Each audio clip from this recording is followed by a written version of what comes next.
Hello mga katropa, welcome back again dito sa ating Facebook page, Jub TV, at sa ating YouTube channel, Jub TV. So ngayon mga katropa, marami ang nag-request kung paano palitan ang ating pangalan sa Facebook kahit wala pang 60 days. At kung bago ka pa lang dito sa aking Facebook page mga katropa, huwag kalimutan i-follow at i-subscribe ang aking YouTube channel. So ngayon mga katropa, kung makikita ninyo, your last name change was on April 20.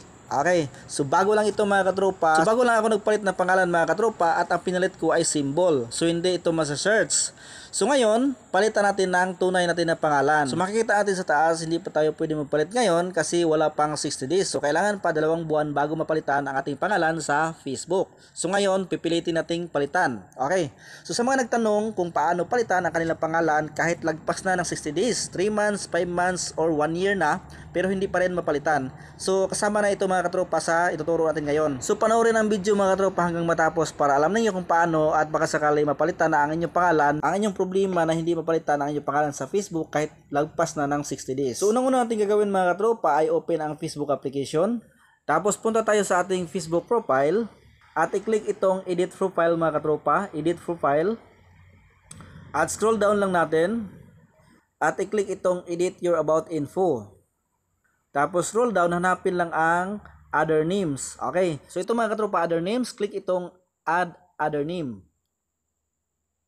At dito mga katropa, ilagay natin ang ating gustong ipalit na pangalan dito sa nickname. Okay. So dito ilagay natin ang ating tunay na pangalan or kahit ano basta gusto ninyong palitan ang inyong pangalan. So ito na mga katropa ang gusto kong ipalit sa pangalan ko. So ngayon, i-click itong show at top of profile. Itong box mga katropa, kailangan naka-check.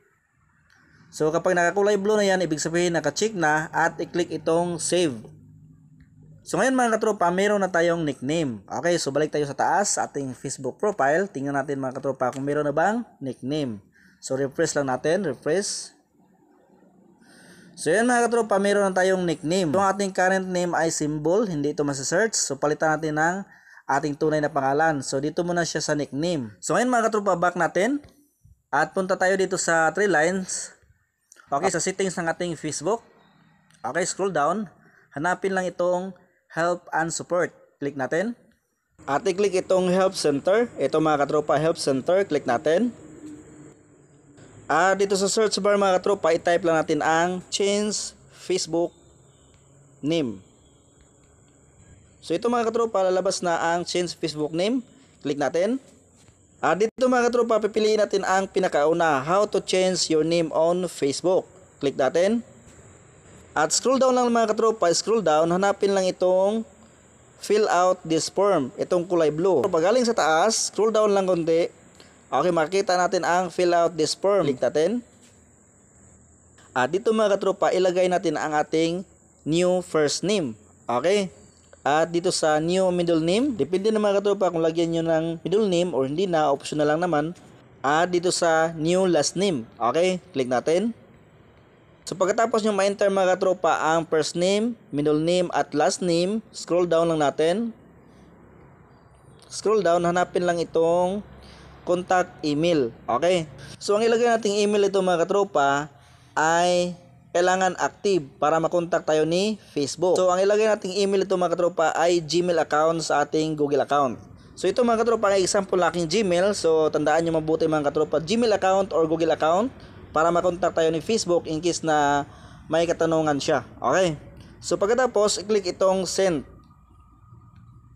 So pagkatapos mga katropa, kapag nag-back na siya dito sa Help Center, Facebook Help Center, ibig sabihin ay na-submit na ang ating request to change our Facebook name. So back natin mga katropa at punta tayo sa ating Facebook profile. Tingnan natin mga katropa.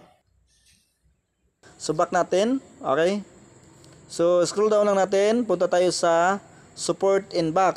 So dito mga katropa, click natin, Support Inbox. So palagi natin i-check mga katropa ang Support Inbox kasi dito mag-send si Facebook ng notification or message. Okay, so itong pinakauna mga katropa nakalagay your request to change your name. Click natin.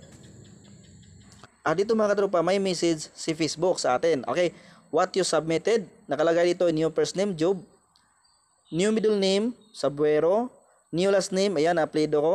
So, your reply. Okay, so kailangan replyan natin ito mga katropa para ma-approve tayo sa pag-change ng ating name. So, ito na mga katropa ang message ko kay Facebook. So, depende na sa inyo mga katropa kung sundin ninyo or gumawa kayo ng sarili ninyong message kay Facebook. Pagkatapos mga katropa, click itong send. Tapos back tayo mga katropa kasi na-send na ang ating message kay Facebook. Back natin. So, refresh lang, refresh. Hintay lang natin mga katropa ng ilang minutes or ilang araw. Okay, balikan natin. So, tandaan natin mga katropa ay palagi nating i-check ang support inbox. Okay, so dito sa settings ng ating Facebook, kailangan i-check natin ang support inbox kasi magme-message si Facebook dito. A few moments later. After 30 minutes mga katropa, ito na ang nangyari. Napalitan ang ating pangalan mga katropa. So makita ninyo meron ng current name. Okay, so nawala na ang symbol at napalitan na sa ating tunay na pangalan. So ngayon, paano naman i-remove itong nickname? So punta tayo dito sa edit profile. Scroll down, hanapin lang itong edit your about info. At scroll down, hanapin lang ang other names. Okay, so ito mga katropa, other names. At makikita natin ang ating nickname. So i-click lang itong parang pencil. At i-click itong delete name. Click itong okay. So yan ang mga katropa, wala na ang ating other names or nickname. So balik tayo sa taas, sa ating Facebook profile. So yan mga katropa, nawala na ang nickname at napalitan na ang ating pangalan. So mga 30 minutes lang mga katropa, automatic na mapalitan ang ating pangalan. So hindi tayo kailangan maghintay ng matagal. At sa mga nag-request kung paano palitan ang kanilang pangalan na matagal na hindi napalitan. So ito na ang gagawin mga katropa. Panoorin mabuti ang video at huwag skip.